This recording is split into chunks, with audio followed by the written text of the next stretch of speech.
The worst movies of 2024 are, well, horrific. We've got some real stinkers to talk about here, guys. In the number 6 spot is Madame Web.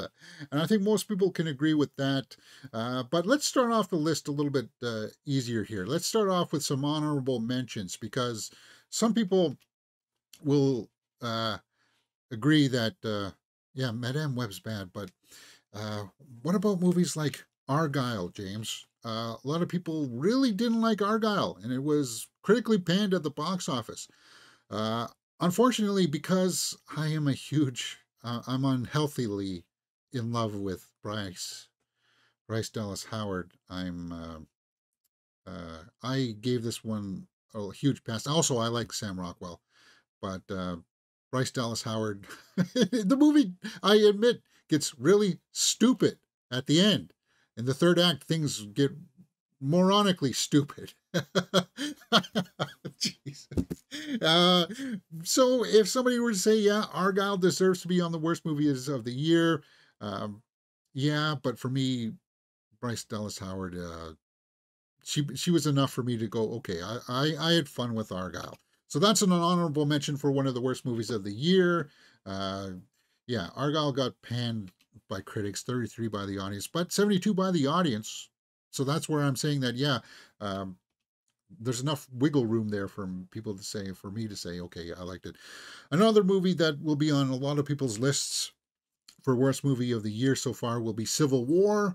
That's because a lot of people just didn't understand what they were going for. A lot of people were saying, well, you know, Texas and California would never be on the same team. Well, that's the point of the movie, guys. That's the point of the movie. If you don't understand that, that's the point that it's trying to make.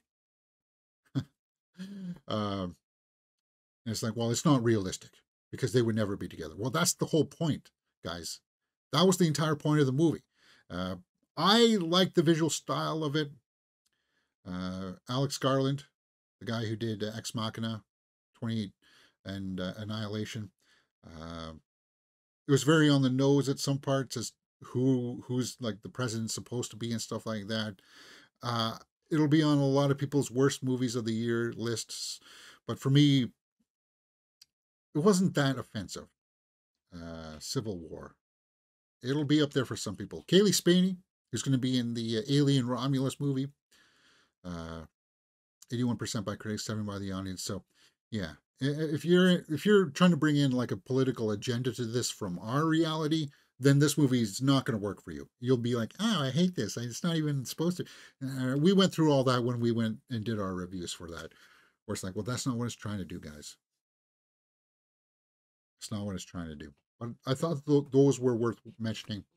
So let's get into the top worst movies of 2024 so far. And the number 6 spot is Madame Web. And I was more kind to this film when I saw it in the theater. But on hindsight, yeah, it's not a good movie. It's actually pretty bad. And a lot of it had to do with the acting, which kind of sucks because I like the cast. And maybe the acting wasn't as strong because the script was bad. Dakota Johnson was fine, I thought. It was a cool concept, but again, Madame Web is supposed to be a bad guy, and she's not. There's no capacity of this character, this iteration, where I would ever see her become the villain to Spider-Man. So what are you guys doing with this movie? And for the most part, anybody who went out and saw this, 11% by critics, 57% by the audience. Dakota Johnson even said herself that she hasn't seen the movie. She doesn't want to see the movie. And in good cause, because in the end of the day, it just wasn't that good. Argyle Viking says, so between you, the worst and best list, you must be a limbo list like Argyle was a good movie. Yeah, I thought about maybe doing like a limbo list, but I don't know. We'll see. I'd have it on par with Beekeeper and Atlas, all popcorn movies. Yeah, Argyle was a popcorn movie. Like as soon as you start to think about it, it's just yeah, it falls apart. It falls apart, just like Madame Web. Okay, so we're gonna jump down to the number 10 spot now, guys. The number 10 spot. What was the 10th worst movie of the year for me, in my opinion? That's a movie that we just saw on Netflix called Trigger Warning with Jessica Alba. James, say it isn't so. I thought you were a Jessica Alba fan. Well, I am, but um, it's not a very good movie. It's actually quite boring. Uh, it goes on for like an hour and 46 minutes. The few action scenes that are in it are well done. She does action well, but there's like dialogue issues. You can see where this story is going a mile ahead, which it's fine. Like it's taking like the Roadhouse type formula of her coming to this town where there's like a corrupt senator, but it's like they make nonsensical decisions at times. Um, and by the end, you're just like, I don't care. I don't care. Uh, Trigger warning. Not very good. And it's kind of a bummer because I like Jessica Alba. 18% by critics, 15 by the audience. So yeah, it's not worth watching, guys. If you're a Jessica Alba fan, that's the only reason why I would say to watch this. But other than that, there's like the action sequences are just like bland. Uh, like the fighting choreography is good, but like the action sequences in context of what the story is bland. Is what I'm trying to say. And it just wasn't as fun as say like the Jake Gyllenhaal Roadhouse. Yeah, there are glass. You're talking about movies that were kind of in between. Like Jake Gyllenhaal's Roadhouse would have been kind of like a limbo movie kind of thing, right? There were parts of it were good, and then there were parts that were not. Just like in this next movie that's on the list, in the number 9 spot is a movie called Tarot. Tarot is not a very good movie. Tarot is a schlock paint by numbers horror movie. Studio horror is what I call Tarot. It's kind of like we made it by committee. And here are all the elements we need to have in tarot, based on tarot cards that summon these demons. And it's very campy. It's very high school-ish. Kind of like a bunch of high school kids got together and made a horror film, and the script sucks. But we're gonna have fun with these weird creature designs. The creature designs were good, but unfortunately, it just wasn't very scary. And it's a quick 90 minutes at least. But Tarot's up there for my 9th spot. And if you subjected yourself to it, 19 by the critics, 59 by the audience. Tarot, not very good movie. This one's not playing with the full deck, and Cribs 2, often from better horror franchises. Yeah, it's entry level horror. If you've never seen a horror movie before and you're like, maybe I want to try to start watching horror movies, Tarot is the way to go. That's the way I would say. Uh, all right, next, number 8 spot. Number 8 spot goes to The First Omen. Oh, James, seriously. Yes, I was not a fan of The First Omen. I know that some people will have it on their best list for some audacious reason that I cannot comprehend. But this is a movie that's also boring. It starts off very boring, of this premise we've all seen before and better in movies like Immaculate, uh, where I guess this cult is trying to resurrect the Antichrist so that people will still believe in the church. Okay. But it just gets ridiculous towards the end. Talking about copying from other movies. If you haven't seen a movie called Possession, this movie rips off a scene directly from Possession, the famous subway scene. And the acting in it is good, but the execution of it's so stupid. She's picking up full bodies like they're paperweights, and it's just like, what are you doing in this movie? It does get gory at times. Like the birthing scenes are pretty gross, but um, it's like, why are we going to a dance hall? Would a nun really go out dancing? Um, there's a good movie in there, but for me, I was rolling my eyes too many times. There you go. That's what I was happening while I was watching The First Omen. rolling my eyes. 82% by critics, 70 by the audience. So for some reason, this is one where we're going to clash and butt heads. This will be on some people's favorite horror movies of the year, but for me, no. This is just like ugh. Yep. Next, the next is unfortunately horror is going to be on a lot of this list, and it pains me because I like horror movies, guys. You know, horror is my favorite genre out there, but Imaginary in the number 7 spot was not very good. Imaginary was about an imaginary friend that, well, tries to abduct this little girl into like this nether world so that they can both live together. But the movie spends too much time with this other character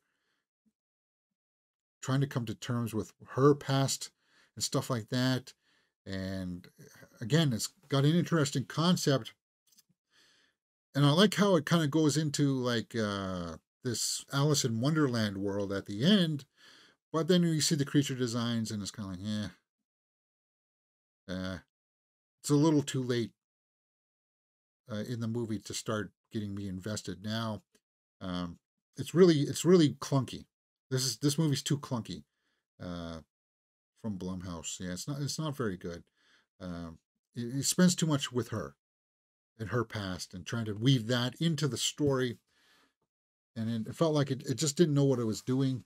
24 by the critics, 56 by the audience. Imaginary, not very good. Not a total catastrophe, but perilously close to being one. Is it too obvious to say Imaginary is simply lacking in imagination? Yeah, it is. Not very scary either. And when you see the creature design, you can see the creature design right there. Yeah. So, the worst five, bottom five. Number 6, Madame Web. Number 7, Imaginary. Number 8, First Omen. Number 9, Tarot. And number 10, Trigger Warning. So that brings us to the top 5, or the worst bottom 5, however you word it. And that's going to bring us to, whoops. All right, James, what's going on here? Oh, what happened?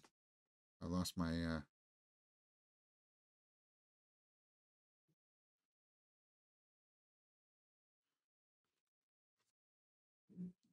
lost my framing there, guys. So long, give me a second. There we go. The Exorcism is in the 5th spot. Yes, we just watched The Exorcism, and it's not a very good movie. The Exorcism with Russell Crowe. I was actually quite offended by this movie with how bad it is because it's got a really good concept again that just failed to execute. Uh, this guy's making a movie about an exorcism, and on the set, it gets sort of possessed. And does it possess him, or does he have addiction issues? And for the bulk of the movie, about an hour and 10 minutes of the movie, it's all about addiction. And is he going to go back to the bottle, or is he actually getting possessed? And there's a good conflict there between the father and daughter. And I wish the movie had stuck with that. But then by the end of it, it just turns into a schlocky, run of the mill uh, exorcism movie, and it reeks of studio interference. Like they got cold feet, thinking that, oh, the story about the father and daughter is not strong enough. We've got to put in some scares, some cheap scares. And the movie starts off strong. It's got a really good opening scene, and then it just really falls off the rails. Like it's so audacious. I felt like it was missing scenes, like big chunks of the movie, where it's like, how did we get here? Why are you doing that? That doesn't align with what was happening earlier in the film. And just roll with it. Who cares? And that's where I say that it reeks of studio interference. 30% by critics, 36 by the audience. One of the worst movies of the year, for sure. Well, yeah, let's not bore you with any reviews for that. The Exorcism in my 5th spot. And it sucks because I like horror movies, man. I love horror movies. It pains me. It really does to say that these movies are up there in the worst movies of the year. Next, in the fourth spot, we have another horror movie, Night Swim. This movie wasn't out in, was it January? It was one of the first movies of the year, actually. And this is another movie that has a nonsensical conclusion. Is there a demon in this swimming pool that's corrupting people? Uh, who's the main character of this movie? Is it the daughter? Is it the father? Is it the mother? The movie can't decide. It's got a very interesting premise, but it lacks in execution. It's got Wyatt Wyatt Russell, the son of Kurt Russell, in it. But it's kind of like it was having a tough time figuring out what's the story here. Whose character are we really following? Because the movie deviates at times. You start off strong with Wyatt's character, and then it's the daughter's story for a while, and it's just a big like, what the heck is going on? 20% by critics, 43 by the audience. Night Swim. Um, I was angry when I came out of this one. Um, yeah. Next, this is going to be a point of contention as well because a lot of people like this movie. But for me, it did not land, and I will justify my reasons. The number 3 spot is Lisa Frankenstein. That's going to be on the favorites for a lot of people, and I don't understand why. This is one where we're going to butt heads because I thought the acting was not great. I thought the script was not great. I thought the directing was terrible. And if you watch this movie, talk about campy high school acting. This movie has that in spades. And I was calling it out. I was like rolling my eyes at how some of the dialogue was being pulled off. And Catherine Newton, I thought she was trying to do the best with it. Carla Gugino was in this. This scene right here, pay attention to the extras in the background in this scene, because this is the scene where I was talking about in my reviews, where you get to see some of the characters. They start off here, and then one character will walk off to the side, but then in another shot, she's back here again, standing. It's like, what? It's a poorly edited film. It reeks of somebody who, well, yeah, this is Zelda Williams' first directing job, and it's not a very good start, in my opinion. And it's about a murderous couple who are cannibals. They like to eat flesh, which is okay. It's not a subject matter that I'm not opposed to, but they are murderers.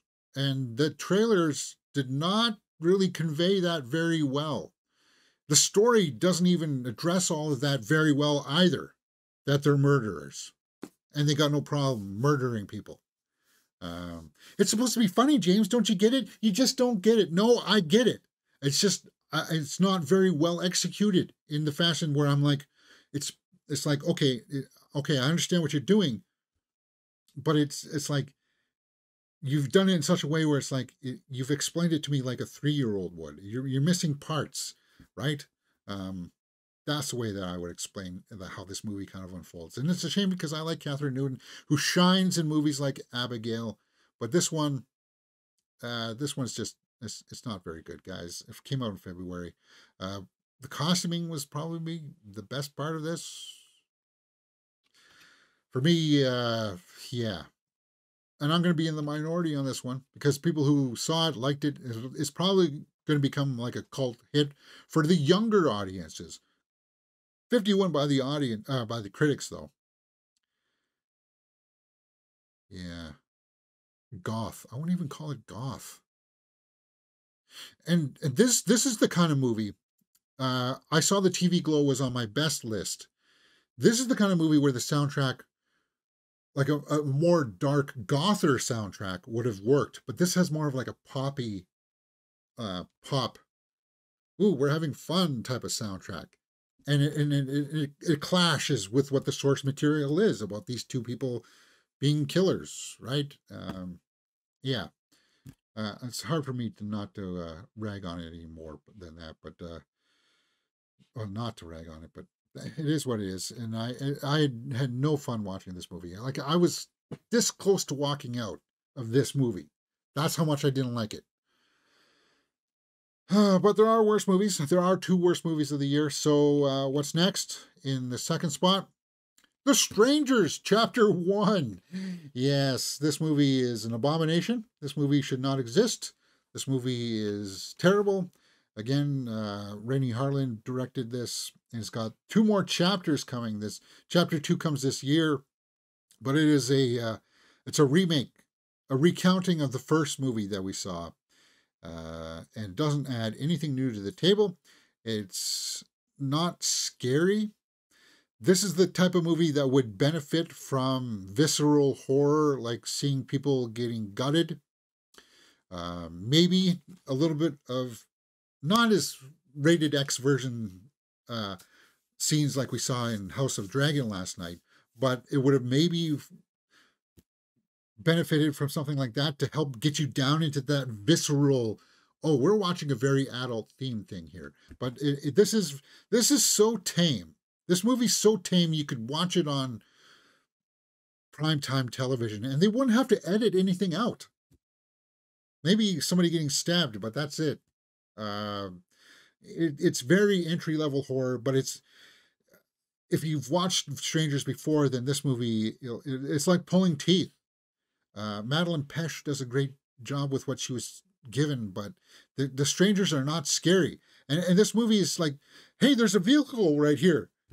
We can get in it and drive away. Now let's just run past that into the woods. It's like that stupid. Stupid things like that. Oh, there's a strange noise outside. You know how in Scream, the killers made fun of that?